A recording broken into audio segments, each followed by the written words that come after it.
मैं CS पटेल बृहन मुंबई महानगर पालिका वर्चुअल क्लास की ओर से आप सबका हार्दिक स्वागत करता हूं।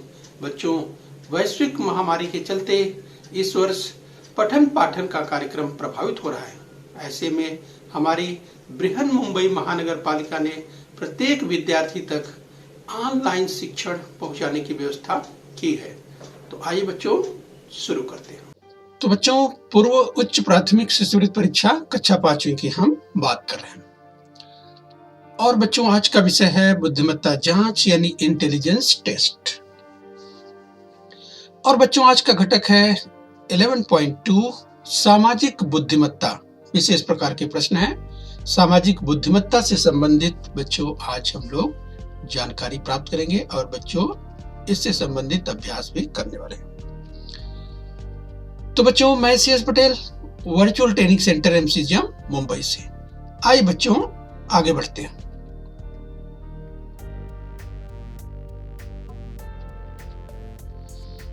तो यस बच्चों, आज का घटक है 11.2 सामाजिक बुद्धिमत्ता। विशेष प्रश्न की हम बात कर रहे हैं। तो बच्चों, जब सामाजिक बुद्धिमत्ता की बात करते हैं तो विद्यार्थियों का सामाजिक विकास बचपन से ही शुरू हो जाता है।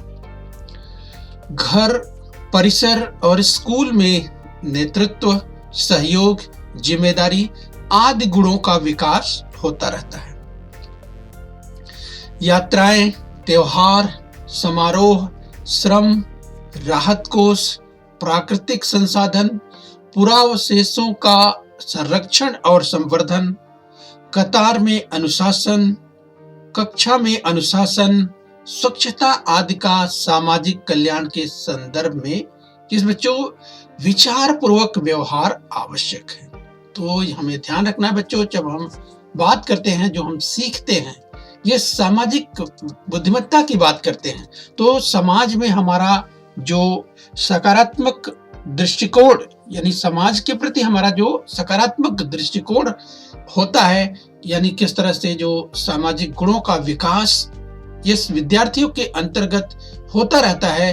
तो यस बच्चों, हमें जब सामाजिक जिम्मेदारी, क्योंकि मनुष्य एक सामाजिक प्राणी है, तो समाज के परिप्रेक्ष्य में, समाज के अनुरूप ही जो है हमें हमारी जो हमारा व्यवहार है वो दिखना चाहिए। तो हम सामाजिक विकास की बात कर रहे हैं इस बच्चों। तो चलिए इससे संबंधित अगर हम कहें कि हम सभी को सामाजिक मूल्यों को विकसित करने के लिए सामाजिक बुद्धिमत्ता के प्रश्नों को हल करना चाहिए, राइट। तो ये सामाजिक मूल्यों की बात कर रहे हैं। तो ये आज के अभ्यास में बच्चों आप देखेंगे इसी तरह की सामाजिक बुद्धिमत्ता से संबंधित प्रश्नों का अभ्यास करेंगे और देखने का प्रयास करेंगे कि उसके क्या क्या विकल्प हो सकते हैं और उसमें से जो सबसे उचित विकल्प है उसे ही चयन करना है, उसे ही चुनना है। तो परीक्षा में भी बच्चों इस तरह के प्रश्न पूछे जाते हैं सामाजिक बुद्धिमत्ता से संबंधित।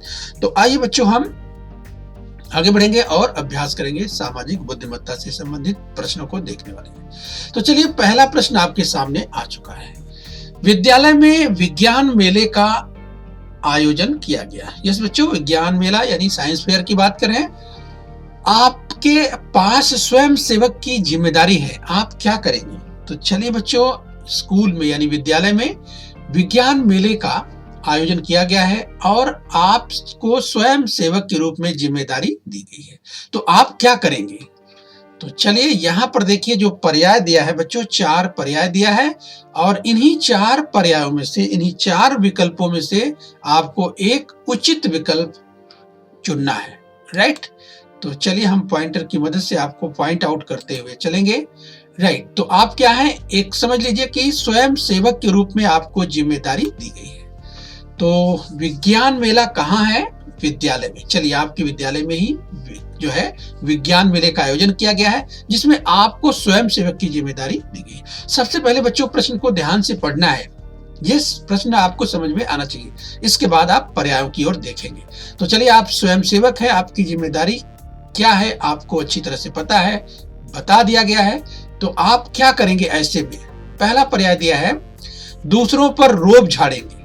तो देखिए बच्चों, पहला जो पर्याय दिया है दूसरों पर रोब झाड़ेंगे, क्योंकि यस, अगर इस तरह से क्या आप ये सोचेंगे कि हम स्वयं सेवक हो गए हैं, तो चलिए हमें एक पद मिल गया है, तो क्या दूसरे पर रोब अपना दिखाएंगे? पहला पर्याय दिया है, क्या ये सही हो सकता है? दूसरा दिया है कहीं और घूमते रहेंगे, यानी आप स्वयं सेवक के रूप में है, आपकी जिम्मेदारियां आपको बता दी गई हैं। और दूसरे पर्याय में क्या कहा जा रहा है? कहीं और घूमते रहेंगे। तो चलिए बच्चों, क्या ये पर्याय हो सकता है? जिस बच्चों तमाम विद्यार्थियों को समझ में आ गया होगा कि ये विकल्प हो सकता है नहीं, तो चलिए देखते रहिए, इसके बाद विचार करिए। तीसरा पर्याय दिया हुआ है आत्म अनुशासन का पालन करेंगे और दिए गए कार्य को जिम्मेदारी से करेंगे। तो बच्चों, क्या ये तीसरा पर्याय हो सकता है? चौथा पर्याय देखिए दिया है सहकर्मियों के साथ बैठकर गप्पे मारेंगे।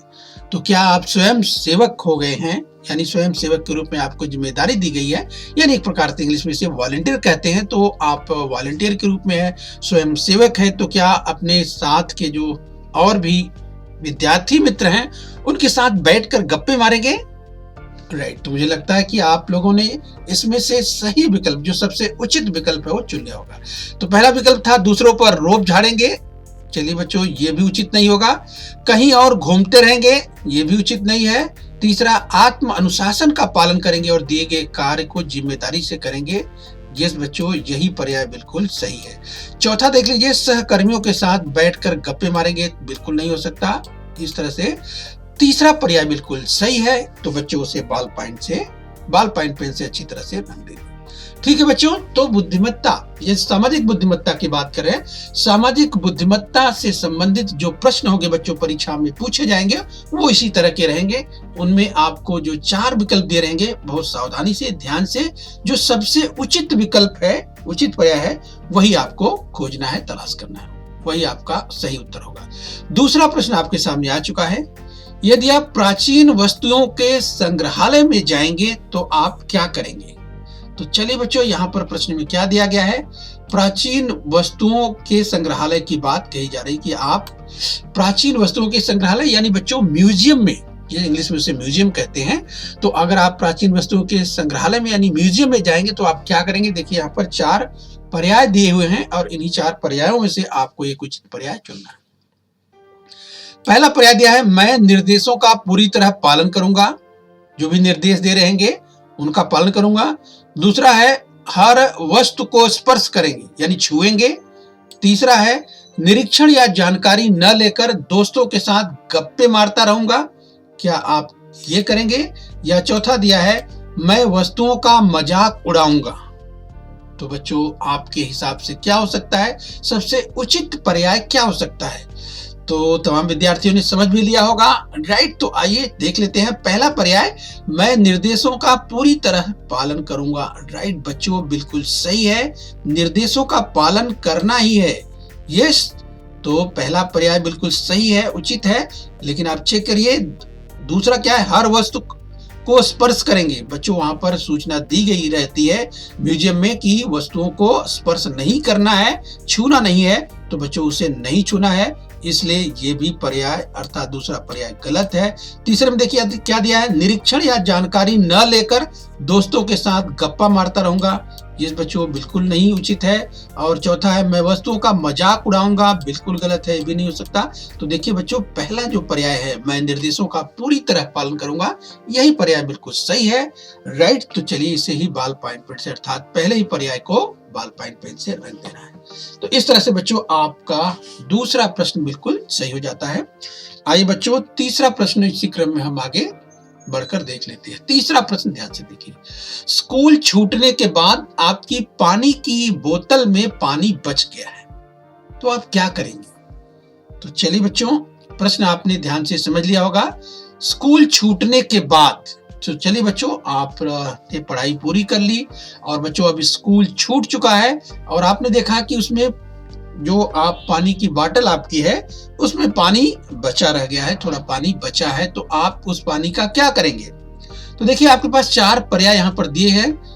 अब इसमें से इन 4 पर्यायों में से आपको एक सही पर्याय चुनना है। पहला पर्याय क्या दिया है, जिस जो पानी की बोतल में थोड़ा पानी बच गया है स्कूल छूटने के बाद, तो पहला पर्याय दिया है, मैं उसे जमीन पर फेंक दूंगा। दूसरा दिया है मैं उसे दोस्तों पर उड़ेल दूंगा। तीसरा दिया है मैं मैदान पर लगे पेड़ पौधों की जड़ों में डाल दूंगा। और चौथा दिया है मैं सड़क पर फेंक दूंगा, यानी पानी को सड़क पर फेंक दूंगा। तो बच्चों आप सोचिए इसमें से सबसे उचित विकल्प क्या होगा। तो क्या आप जो बचा हुआ पानी है उसको जमीन पर यूं ही फेंक देंगे? चलिए बच्चों, ये भी उचित पर्याय नहीं है। दूसरा दिया है मैं उसे दोस्तों पर उड़ेल दूंगा, बिल्कुल नहीं, ऐसा नहीं करना है। तीसरा है मैं मैदान पर लगे पेड़ पौधों की जड़ों में डाल दूंगा। जिस बच्चों अगर वृक्षों के संवर्धन की बात करते हैं, जिस पर्यावरण को अच्छा रखने के लिए जरूरी है इस पेड़ पौधों को आप जो है पानी देना चाहिए। और ऐसे में पानी अगर बचा हुआ है उसका अच्छा उपयोग यही होगा कि अगर पेड़ पौधे वहां हैं, राइट, तो उनकी जड़ों में आप पानी दे देंगे, तो ये अच्छा रहेगा। बिल्कुल सही पर्याय, सबसे उचित पर्याय यही है। चौथा पर्याय दिया है मैं सड़क पर फेंक दूंगा, ये भी उचित पर्याय नहीं है। तो बच्चों तीसरा पर्याय बिल्कुल सही है। तो बच्चों तीसरे पर्याय को बॉल पॉइंट पेन से अच्छी तरह से रंग देंगे। तो चलिए बच्चों, इसी क्रम में, अभ्यास के क्रम में अगला प्रश्न आपके सामने स्क्रीन पर ये रहा। चौथा प्रश्न है अकाल ग्रस्त लोगों की मदद के लिए आप क्या करेंगे?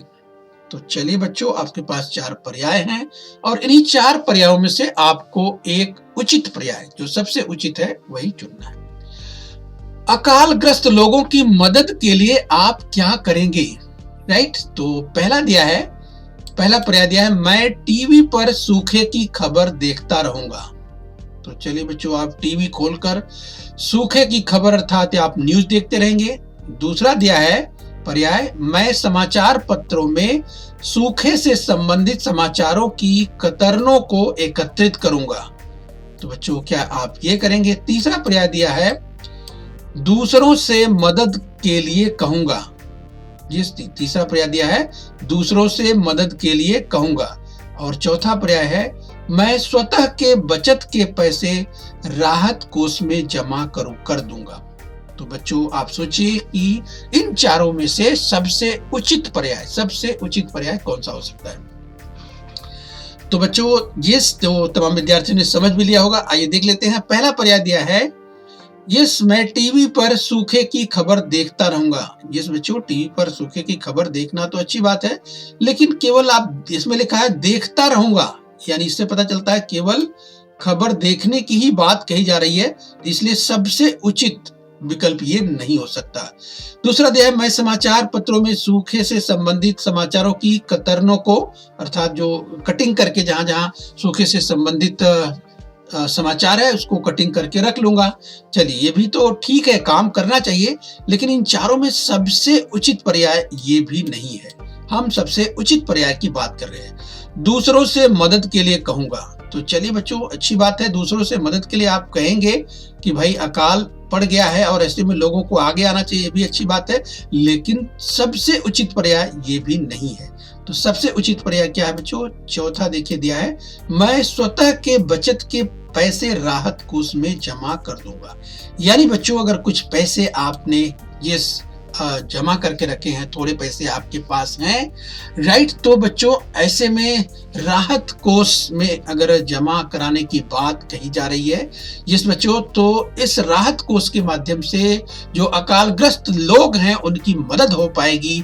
तो बच्चों ये जो चौथा पर्याय है ये बिल्कुल सही है। अर्थात हमें जो हमारे पास थोड़े पैसे बचे हुए हैं, बचत करके, जिसे गुल्लक में कोई कोई रखता है या कुछ इस तरह से कोई पैसे सजो कर रखा है, तो अगर कुछ पैसे बचे हैं तो राहत कोष में अगर जमा करते हैं, अकालग्रस्त लोगों के पास पहुंचता है, तो ये बहुत ही अच्छा पर्याय होगा, राइट, कि किस तरह से हम मदद कर सकते हैं।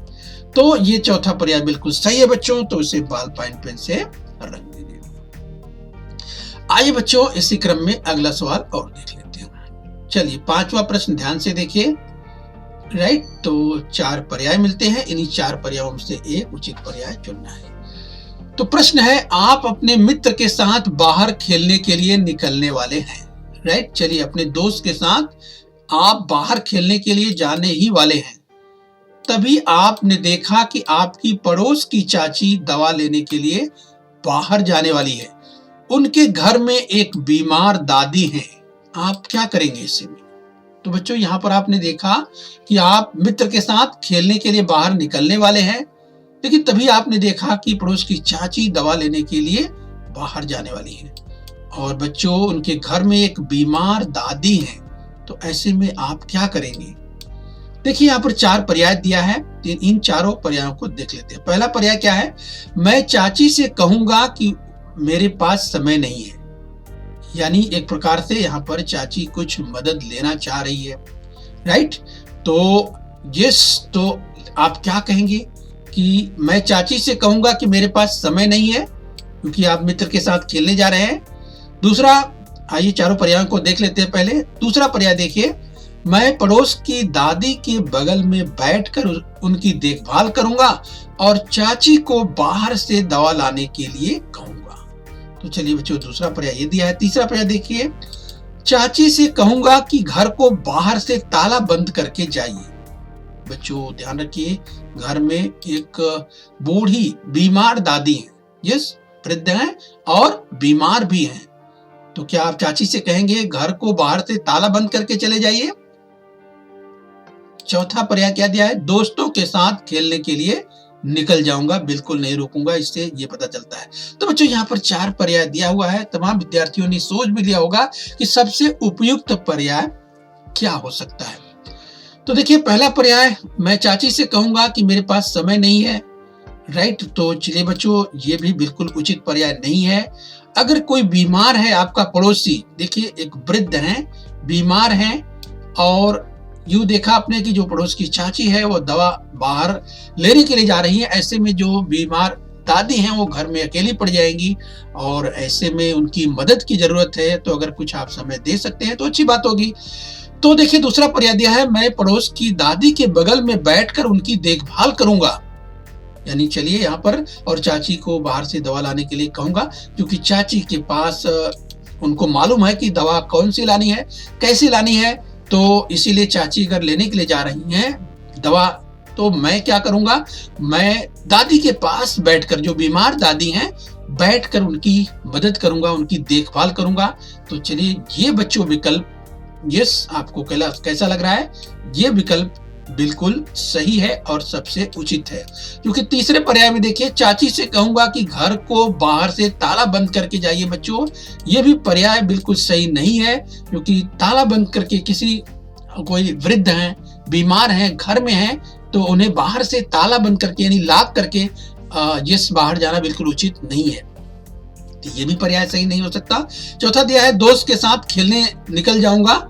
यस, यहाँ पर ध्यान से देखिए, तो दोस्त के साथ बाहर खेलने के लिए निकल जाऊंगा, ये भी बिल्कुल सही नहीं है। ऐसे में अगर आपके पड़ोसी हैं तो यस, या पड़ोस धर्म की अगर बात करें, राइट, तो ऐसे में जरूर निभाना है, मदद करना है और हमें एक दूसरे की मदद करनी ही चाहिए, राइट। तो दूसरा पर्याय बिल्कुल सही है कि मैं पड़ोस की दादी के बगल में बैठकर उनकी देखभाल करूंगा और चाची को बाहर से दवा लाने के लिए कहूंगा, राइट। तो चलिए दूसरे पर्याय को बॉल पॉइंट पेन से रख लेंगे।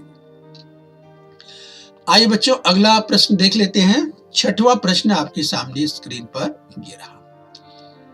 ऐसी स्थिति में आप क्या करेंगे जब आपके पड़ोस में किसी वाहन का लगातार और बहुत अधिक शोर हो रहा हो? तो देखिए बच्चों, ये आप क्या करेंगे, यानी आपके पड़ोस में किसी वाहन से लगातार और बहुत अधिक शोर हो रहा है, तो क्या करेंगे आप? 4 पर्याय आपको मिलते हैं, ध्यान से देखिए। पहला पर्याय है, वाहन की ओर ध्यान नहीं देंगे, यानी इतना शोर हो रहा है, लेकिन पहला पर्याय दिया है वाहन की ओर ध्यान नहीं देंगे। दूसरा पर्याय दिया है, ड्राइवर को पकड़कर पीट देंगे। तो क्या करेंगे अगर इतना शोर हो रहा है, ये जो वाहन का ड्राइवर है उसको पकड़ेंगे और उसकी पिटाई कर देंगे, तो क्या ये उचित होगा? तीसरा पर्याय दिया है, यातायात नियंत्रण अधिकारी से शिकायत करेंगे, यानी कंप्लेंट दर्ज करेंगे, ये तीसरा पर्याय दिया है। चौथा दिया है, खुद भी जोर जोर से चिल्लाना शुरू कर देंगे, क्योंकि जिस आपके पड़ोस में किसी वाहन का बहुत जोर से लगातार उससे अगर आवाज आ रही है, तो ऐसे में आप भी जोर जोर से चिल्लाना शुरू कर देंगे, तो क्या ये उचित होगा? राइट। तो बच्चों, इन 4 पर्यायों में से आपको सबसे उचित पर्याय क्या लग रहा है? वाहन की ओर ध्यान नहीं देंगे, यस बच्चों, ये भी नहीं हो सकता, क्योंकि ध्यान देना जरूरी है आपके पड़ोस में यस, अगर कोई जानबूझ करके इस तरह से वाहन को लगातार यस उससे आवाज कर रहा है, प्रदूषण फैला रहा है, ध्वनि प्रदूषण हो रहा है, यस वायु प्रदूषण हो रहा है, तो ऐसे में क्या होगा? तो आप ध्यान नहीं देंगे, ये भी उचित नहीं है। ड्राइवर को पकड़कर पीट देंगे यानी मारपीट करेंगे, ये भी पर्याय सही नहीं है। तीसरा है यातायात नियंत्रण अधिकारी से शिकायत करेंगे, ये पर्याय सही है बिल्कुल कि यस यातायात नियंत्रण अधिकारी से शिकायत करेंगे कि हमारे पड़ोस में यस कोई जो है वाहन को लगातार इस तरह से उससे जोर से शोर कर रहा है उससे, तो निश्चित रूप से उसकी शिकायत करेंगे। तीसरा पर्याय बिल्कुल सही है। चौथा पर्याय जो दिया है खुद भी जोर से चिल्लाना शुरू कर देंगे, ये भी पर्याय उचित नहीं है। जिस बच्चों तो तीसरा पर्याय बिल्कुल सही है, तो उसे बाल पाइन पेंट से अच्छी तरह से रंग देंगे। आइए बच्चों इसी क्रम में और आगे बढ़ेंगे। तो चलिए बच्चों 7वां प्रश्न आपके सामने स्क्रीन पर ये रहा। यदि आप किसी सांस्कृतिक कार्यक्रम में मंच सज्जाकारों के समूह से संबंधित है तो ऐसे समय में आप किस तरह का व्यवहार करेंगे? तो देखिए प्रश्न ध्यान से, यदि आप किसी सांस्कृतिक कार्यक्रम में मंच सज्जाकारों के समूह से संबंधित है, तो चलिए बच्चों मंच को सजाने का कार्यक्रम जो है मंच के सजावट का जो एक समूह होता है कि मंच को जो सजाने वाले होते हैं उनका एक समूह होता है, और बच्चों आप उसी समूह से संबंधित हैं यानी उसी समूह में ही कार्य कर रहे हैं, तो ऐसे में आप किस तरह का व्यवहार करेंगे? देखिए 4 पर्याय आपके सामने दिए हुए। पहला पर्याय दिया है मैं दूसरों को काम करने के लिए कहकर काम नहीं करूंगा, ये पहला पर्याय दिया है। क्या ये उचित है? सोचिए। दूसरा पर्याय देखिए दिया है मैं स्वतः काम करूंगा और दूसरों को काम करने का मौका दूंगा, ये दूसरा पर्याय है। तीसरा पर्याय है मैं दूसरों का मजाक उड़ाऊंगा, ये तीसरा पर्याय है। चौथा पर्याय दिया है मैं कुछ मंच सजावट सामग्री लेकर घर चला जाऊंगा, तो क्या आप ये करेंगे? तो बच्चों मुझे लगता है कि आपने समझ लिया होगा कि कौन सा सही पर्याय है, तमाम विद्यार्थियों ने समझ लिया होगा। तो देखिए आइए इन पर्यायों को एक बार फिर से देख लेते हैं। यस, पहला पर्याय दिया है मैं दूसरों को काम करने के लिए कहकर काम नहीं करूंगा, यानी आपकी भी जिम्मेदारी काम करने की है, आप दूसरों को केवल काम करने के लिए कहेंगे, खुद नहीं करेंगे, ये गलत है, आपको भी कार्य करना चाहिए। दूसरा है मैं स्वतः काम करूंगा और दूसरों को काम करने का मौका दूंगा, ये पर्याय बिल्कुल सही है बच्चों। ये स्वतः भी काम करूंगा और दूसरों को काम करने का मौका भी दूंगा, राइट। तीसरा पर्याय दिया है मैं दूसरों का मजाक उड़ाऊंगा, बच्चों इस तरह से बिल्कुल गलत है, दूसरों का मजाक नहीं उड़ाना चाहिए। और चौथा दिया है मैं कुछ मंच सजावट सामग्री लेकर घर चला जाऊंगा, यानी बच्चों जहां पर आपको काम करना है, मंच सजाना है, आप यहाँ पर क्या करेंगे? कुछ मंच सजावट सामग्री लेकर घर चले जाएंगे, बिल्कुल ही अनुचित है।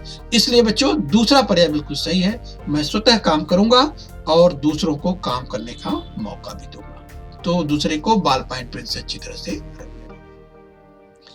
आइए बच्चों 8वां प्रश्न देखते हैं आपके सामने स्क्रीन पर। जिस बच्चों आ रहा है 8वां प्रश्न आ चुका है। आपके स्कूल ने बाढ़ पीड़ितों की मदद करने का फैसला किया है, फिर आप क्या करेंगे?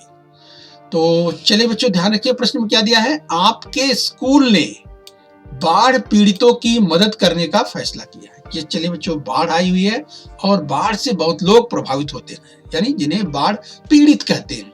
तो बच्चों आप क्या करेंगे ऐसे में, जबकि आपके स्कूल ने बाढ़ पीड़ितों की मदद करने का फैसला कर लिया?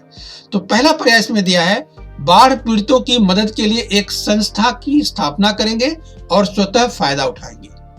तो क्या आप ये करेंगे, एक संस्था बनाएंगे और स्वतः फायदा उठाएंगे उसका? दूसरा पर्याय दिया है बाढ़ पीड़ितों की मदद के लिए जन जागरूकता अभियान चलाएंगे, यानी लोगों को जागृत करेंगे, जिस बताएंगे कि बाढ़ पीड़ितों की क्या स्थिति है, इस तरह जागरूकता अभियान चलाएंगे, लोगों को जागरूक करेंगे मदद करने के लिए, बाढ़ पीड़ितों की मदद के लिए। तीसरा पर्याय देख लीजिए क्या दिया है। तीसरा दिया है मैं अपने माता पिता को बिना बताए घर से पैसे चुराकर उनके लिए भेज दूंगा। तो क्या आप ये करेंगे कि माता पिता को बताएंगे नहीं, घर से पैसे चुराएंगे और उनको भेज देंगे? तो क्या ये उचित होगा? ये तीसरा पर्याय है। चौथा पर्याय देखिए, बाढ़ पीड़ितों की मदद के लिए जन जागरूकता अभियान में भाग नहीं लेंगे। तो जन जागरूकता अभियान चलाया जा रहा है और उसमें आप भाग नहीं लेंगे कि बाढ़ पीड़ितों की मदद किस तरह से की जाए। जिस बच्चों तो तमाम विद्यार्थियों ने सही विकल्प पहचान लिया होगा आइए देख लेते हैं इन चारों को एक बार फिर से। तो पहला दिया है बाढ़ पीड़ितों की मदद के लिए एक संस्था की स्थापना करेंगे और स्वतः फायदा उठाएंगे। बच्चों यहाँ पर आपका स्कूल जो है खुद ही एक संस्था है, राइट बच्चों, और उसने बाढ़ पीड़ितों की मदद करने का फैसला किया है। तो बच्चों इसमें आपको अलग से संस्था बनाने की कोई जरूरत नहीं है। और यहाँ लिखा है स्वतः फायदा उठाएंगे, यानी आप अपने लाभ के लिए बात कर रहे हैं, तो बच्चों ये गलत है। यस, तो एक तरफ बाढ़ पीड़ित लोग परेशान हैं और यहाँ आप फायदे उठाने की बात कर रहे हैं, बिल्कुल उचित नहीं है। दूसरा है बाढ़ पीड़ितों की मदद के लिए जन जागरूकता अभियान चलाएंगे। ये अच्छा है, लोगों को जागरूक करना है। ये खुद तो आप मदद करेंगे ही, लेकिन इसके साथ साथ और भी लोग जागरूक हो।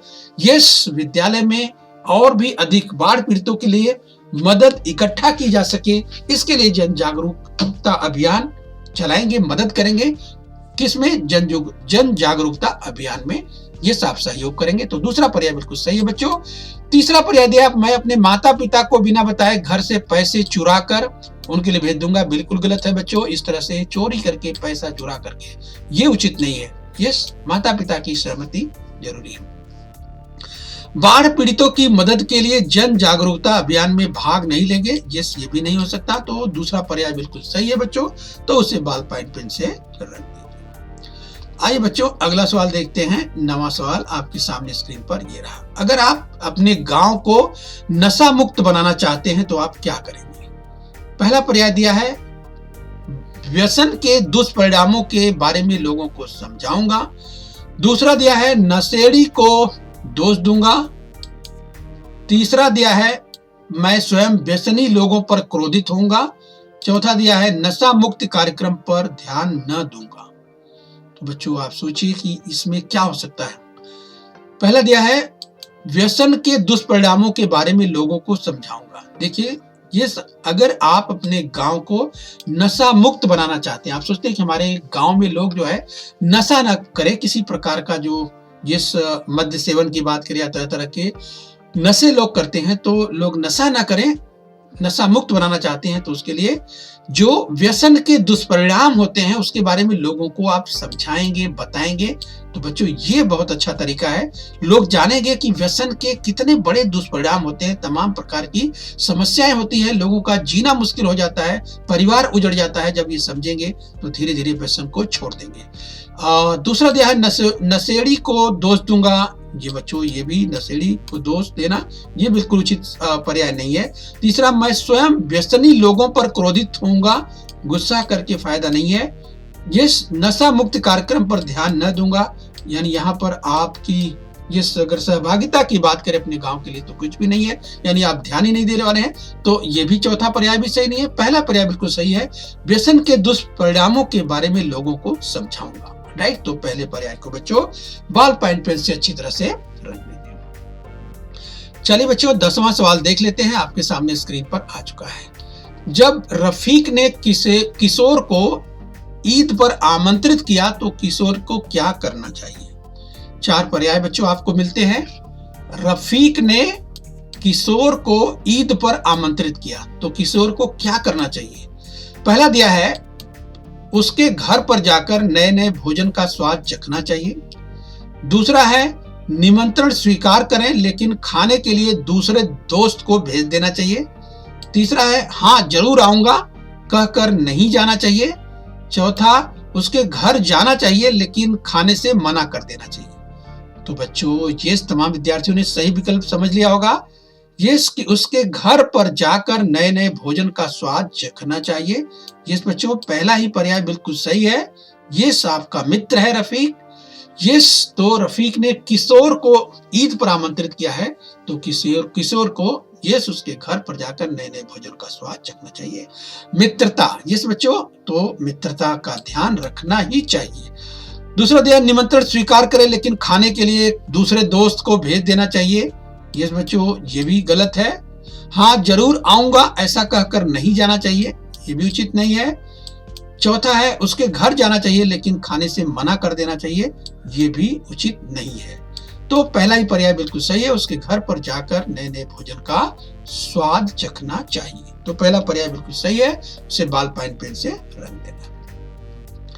चलिए बच्चों, 11वां प्रश्न आपके सामने स्क्रीन पर आ चुका है। राइट, जरा ध्यान से देखिए। आप ट्रेन का टिकट लेने के लिए लाइन में खड़े हैं। अगर कतार में कोई पीछे से आकर घुसने लगे तो आप क्या करेंगे? चलिए बच्चों, आप ट्रेन का टिकट ले रहे हैं और लाइन में खड़े हुए हैं और आपने देखा कि पीछे से कोई व्यक्ति आकर के और आपके आगे घुसने का प्रयास करता है, तो आप क्या करेंगे? तो पहला पर्याय दिया है, उस व्यक्ति पर क्रोध में चिल्लाना शुरू कर दूंगा। दूसरा पर्याय दिया है, आप भी कतार में खड़े होकर टिकट लीजिए, इस तरह सहानुभूति पूर्वक बोलेंगे। तीसरा है, क्या मैं तुम्हारा टिकट लेने के लिए खड़ा हूं, इस तरह से बोलूंगा। और चौथा दिया है, कतार में किसी अन्य व्यक्ति के पास जाने के लिए कहूंगा।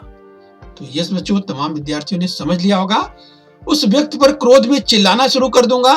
यस बच्चों, ये पर्याय बिल्कुल उचित नहीं है। आप भी कतार में खड़े होकर टिकट लीजिए, इस तरह सहानुभूति पूर्वक बोलेंगे। यस बच्चों, यही सही तरीका है। आपको चिल्लाना नहीं है, बल्कि आपको यही बोलना है कि आप भी कतार में अर्थात लाइन में खड़े हो जाइए और टिकट लीजिए। तीसरा है, क्या मैं तुम्हारा टिकट लेने के लिए खड़ा हूं, इस तरह बोलूंगा। ये भी बोलना उचित नहीं है। चौथा, कतार में किसी अन्य व्यक्ति के पास उसको जाने के लिए, यानी मेरे आगे मत खड़े हो भाई, तुम किसी और के पास जाकर खड़े हो जाओ। यस बच्चों, तो वो भी तो यही बोल सकता है, इसलिए ये कहना बिल्कुल गलत है। तो कौन सा पर्याय बिल्कुल सही है? दूसरा, आप भी कतार में खड़े होकर टिकट लीजिए, इस तरह सहानुभूति पूर्वक बोलेंगे। तो दूसरा पर्याय बिल्कुल सही है, उसे बॉल पॉइंट पेन से अच्छी तरह से। आइए बच्चों, लास्ट में एक प्रश्न और ले लेते हैं। जिस बच्चों, सामाजिक बुद्धिमत्ता से संबंधित प्रश्न हम देख रहे हैं। जिस बच्चों, 12वां प्रश्न, अगर सागर को स्कूल के मैदान पर 500 रुपए मिलते हैं तो उसे क्या करना चाहिए? पहला दिया है पर्याय, उसे तुरंत वर्ग शिक्षक के पास जमा कर देना चाहिए। पहला पर्याय दिया है।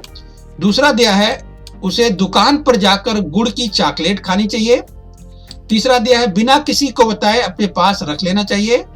चौथा, उस पैसे को दोस्त के जन्मदिन पर तोहफे में दे देना चाहिए। यस बच्चों, ध्यान दीजिए, प्रश्न क्या है? सागर को 500 रुपए जिस बच्चों स्कूल के मैदान पर मिलते हैं। सागर स्कूल के मैदान पर जा रहा था और 500 रुपए की नोट उसे दिखाई देती है, तो उसे क्या करना चाहिए 500 रुपए का? तो पहला पर्याय देखिए दिया है, उसे तुरंत वर्ग शिक्षक के पास जमा कर देना चाहिए। इस बच्चों, अगर वर्ग शिक्षक के पास जमा हो जाएगा तो वर्ग शिक्षक पूछ करके, जिस उस क्लास में किसी और विद्यार्थी का हो सकता है, या जिस किसी सर का या किसी का हो सकता है स्कूल में, तो वर्ग शिक्षक उसके बारे में जानकारी पता करेंगे कि आखिर में वो 500 की नोट किसकी है और उसके पास तक पहुंचाने का प्रयास करेंगे। तो इसलिए दूसरा जो पर्याय दिया है, उसे दुकान पर जाकर गुड़ की चॉकलेट खानी चाहिए। राइट बच्चों, ये भी गलत है, ऐसा नहीं करना है। बिना किसी को बताए अपने पास रख लेना चाहिए। 500 की नोट है तो चलो बताया नहीं, रख लो, बिल्कुल गलत है, ऐसा नहीं करना चाहिए। संस्कारों की बात है, अच्छे संस्कार इस तरह से विकसित नहीं होंगे अगर इस तरह को का जो है व्यवहार करेंगे। उस पैसे को दोस्त के जन्मदिन पर तोहफे में दे देना चाहिए, ये भी उचित पर्याय नहीं है। तो सही पर्याय क्या है बच्चों? उसे तुरंत वर्ग शिक्षक के पास जमा कर देना चाहिए, यानी पहला ही पर्याय बिल्कुल सही है। राइट, तो बच्चों, इस तरह से सामाजिक बुद्धिमत्ता से संबंधित प्रश्नों का अभ्यास हमने किया। और बच्चों, उम्मीद करते हैं कि ये जो प्रश्न आपने देखे, इसी तरह के तमाम प्रश्नों का अभ्यास आप करेंगे बच्चों। और ध्यान से जो प्रश्नों के बाद जो 4 पर्याय दिए रहते हैं उनको समझेंगे और उसमें से जो सबसे उचित होगा, यस बच्चों, उसे ही आप जो है उचित पर्याय के रूप में चुनेंगे। तो चलिए बच्चों, उम्मीद करते हैं आज के घटक को आपने अच्छी तरह से समझ लिया है। तो बच्चों, खूब मेहनत करते रहिए और अपने स्वास्थ्य का ध्यान रखिए। ओके बच्चों, बृहन मुंबई महानगर पालिका के इस चैनल को सब्सक्राइब कर लीजिए और बेल आइकन प्रेस कर लीजिए। तो बच्चों, हम उम्मीद करते हैं यहाँ तक आपने समझ लिया है। आगे फिर मिलेंगे, आज के लिए इतना ही। Thank you very much.